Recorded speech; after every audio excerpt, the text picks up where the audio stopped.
आजकल के प्रोग्राम सही जवाब में आपका स्वागत है। आज हम बात करेंगे विमेन एम्पावरमेंट के ऊपर। कुछ अहम सवाल हैं जो कि मैं पूछना चाहूँगी। हमारी गेस्ट है हमारे साथ सोनम झा, एक रिसर्च स्कॉलर हैं JNU से। सोनम जी, आप बताइए कि रिलीजन महिलाओं के प्रति ऑप्रेसिव है या समाज ऑप्रेसिव है? आपने ये सवाल पूछा कि रिलीजन महिलाओं के लिए ऑप्रेसिव है या समाज महिलाओं के लिए ऑप्रेसिव है। तो रिलीजन और समाज को हम अलग करके नहीं देख सकते, ये दोनों एक दूसरे से जुड़े हुए हैं। हमारे सामाजिक ताने बाने में धर्म है और धर्म में हमारे समाज की झलक दिखती है। तो धर्म समाज में जो हम लोग रहते, डिफरेंट समाज है, वो चाहे हमारे यहाँ का समाज हो, दूसरे देश का समाज हो या दूसरी परंपराएं हो, धर्म आकार देता है किसी भी तबके को, महिलाओं को। और धर्म की जो भूमिका है हमारे समाज में विशेषकर वहाँ पे महिलाओं को दोयम दर्जे का बताया गया है। वहाँ पे हर एक चीज़ में महिलाएं पुरुषों से पीछे बताई गई हैं। चरणों का धूल तमाम गीतों में आपने सुना होगा। बिल्कुल। या पति परमेश्वर है। बराबरी का हक महिलाओं को धर्म नहीं देता है, उन्हें हमेशा एक सबॉर्डिनेट कैरेक्टर के रूप में ट्रीट करता है।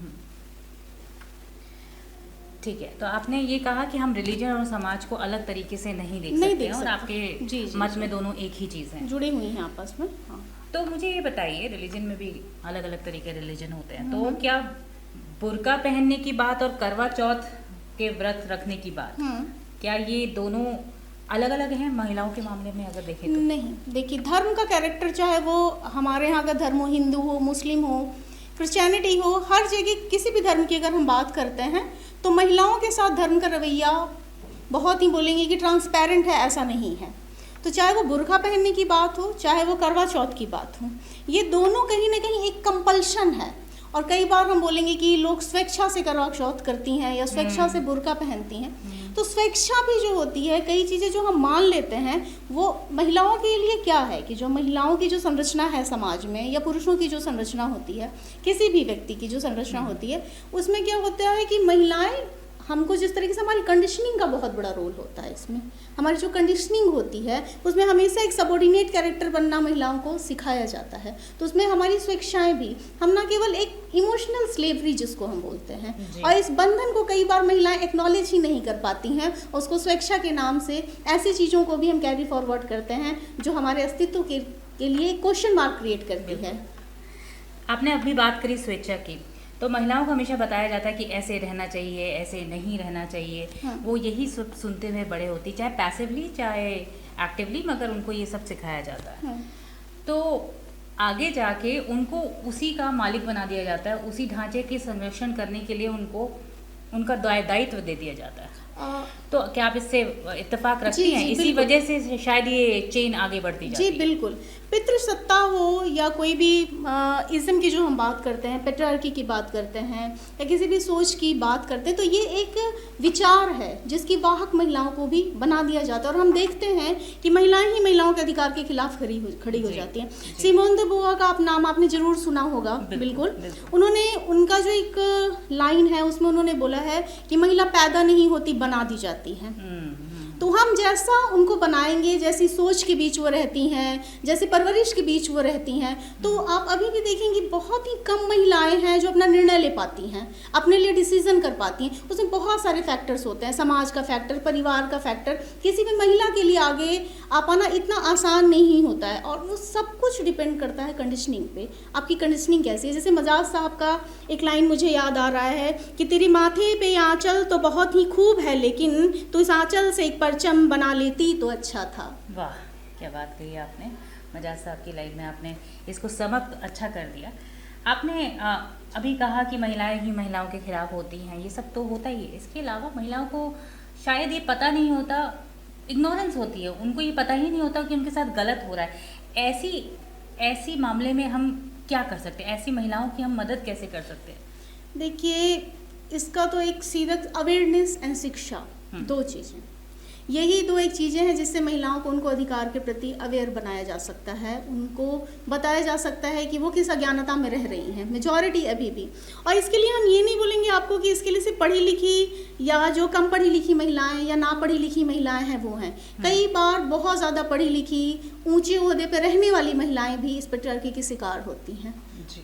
और वो इमोशन के नाम पे, परिवार के नाम पे, संस्कार के नाम पे, इन सारी चीज़ों के नाम पे वो ऐसी तमाम चीज़ों को कैरी फॉरवर्ड करती हैं, वो आगे बढ़ाती रहती हैं, जो मैंने आपसे पहले ही कहा कि महिलाओं के अस्तित्व के लिए वो क्वेश्चन। अभी रिसेंटली यूएन का विमेन का एक रिपोर्ट आया है सितंबर में, उसमें बताया गया है कि पूरी दुनिया में सिर्फ 5 ऐसे देश हैं जहाँ पे पॉलिटिकली विमेन का रिप्रेजेंटेशन मोर देन 5 है। उसमें आपको आश्चर्य हुआ कि पहले नंबर पे जो कंट्री है वो रवांडा है, वो एक अफ्रीका का कंट्री है, अफ्रीकन का एक देश है, जो कि जहाँ पे महिलाओं का जो रिप्रेजेंटेशन वो मोर देन 50% है राजनीति में, पार्लियामेंट में। इसके अलावा तमाम विकासशील विकसित जो देश है वहाँ पे महिलाओं की स्थिति आपसे छुपी हुई नहीं है। और उसी रिपोर्ट में ये बताया गया है कि अभी 130 साल तक, लगभग 130 ईयर्स विल टेक कि विमेन को जो है इक्वालिटी मिलेगी सारे स्फेयर में। अभी इस दौर पे जिस एक मॉडर्न एरा में, पोस्ट मॉडर्न एरा में जो हम जी रहे हैं, वहाँ पे महिलाओं की स्थिति अभी भी ये है कि हर एक क्षेत्र में बराबरी करने में अभी कम से कम महिलाओं को 130 साल और लगेंगे। आंकड़े देने के लिए बहुत बहुत धन्यवाद। ये तो वाकई चिंता का विषय है और हमें इस पे काम करना चाहिए।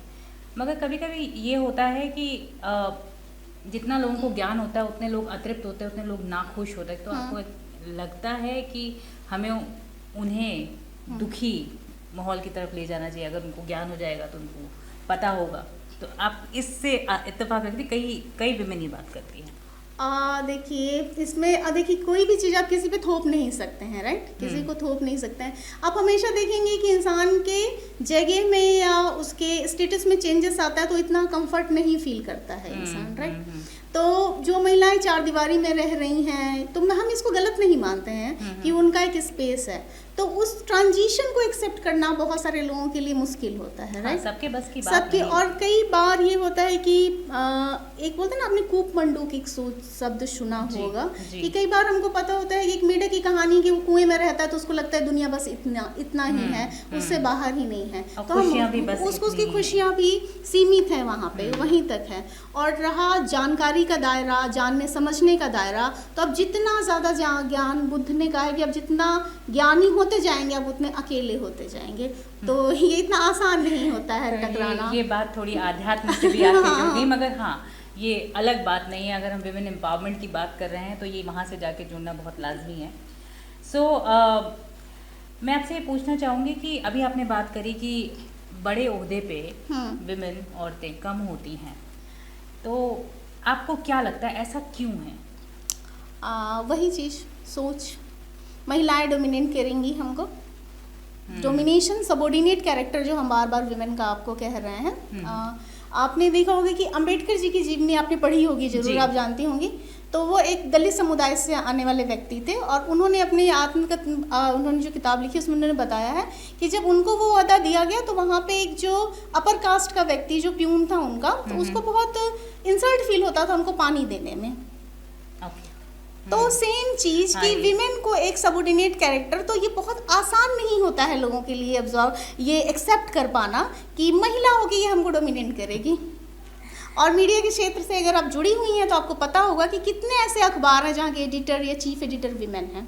बिल्कुल आप सही कह रही हैं। और मुझे ऐसा लगता है कि कुछ हद तक इसके लिए विमेन खुद जिम्मेदार हो, क्योंकि अभी आपने कूप मंडूक होने की बात करी, तो ये वहाँ पे भी अप्लाई करता है। ये भी एक रीज़न हो सकता है कि वो सोचते हैं कि परिवार तक हमारी खुशियाँ सीमित हैं, हम इसके आगे इसको लेकर ही सब कुछ कर सकते हैं। हम अपनी प्रायोरिटीज़ में अपना करियर, अपना सपने अपनी प्रायोरिटीज़ में नहीं रख सकते। मेरे ख्याल से ये भी एक रीज़न हो सकता है। और एक लास्ट क्वेश्चन, आपकी नज़र में विमेन एम्पावरमेंट, महिला सशक्तिकरण क्या है? आपने जो ये बात बोली कि महिलाएं जिम्मेदार हैं, आपकी इस बात से मैं इत्तेफाक नहीं रखती हूँ इस बात के लिए, क्योंकि आप जानती हैं कि जो पैट्रियार्की का ये ताना बाना है, ये बहुत ही जिस मंसूबे के साथ बनाया गया है उसमें महिला, आप जानते होंगे कि इंडस वैली सिविलाइजेशन या तमाम, इससे पहले मेडिटेरेनियन समाज की परिकल्पना थी हमारे यहाँ, लेकिन उन सारी चीज़ों को ख़त्म करते हुए एक पुरुषत्वात्मक समाज की स्थापना की गई। एक बहुत ही लंबी स्टोरी, इस पर हम लोग कभी बाद में बात करेंगे। इसमें महिलाओं को उनके अस्तित्व से ही दूर कर दिया गया है, एक तरीके से उनको पता ही नहीं है। तो एक वो ना क्या बोले हम आपको, एक कॉन्स्पिरेसी के शिकार हैं जिसके लिए महिलाएं मैनिपुलेशन है, long term manipulation of women जो आप कह रही हैं, और मैं इससे बिल्कुल इत्तेफाक करती हूँ। मेरा कहने का मतलब वही था, उसी मैनिपुलेशन के तहत ऐसा होता है।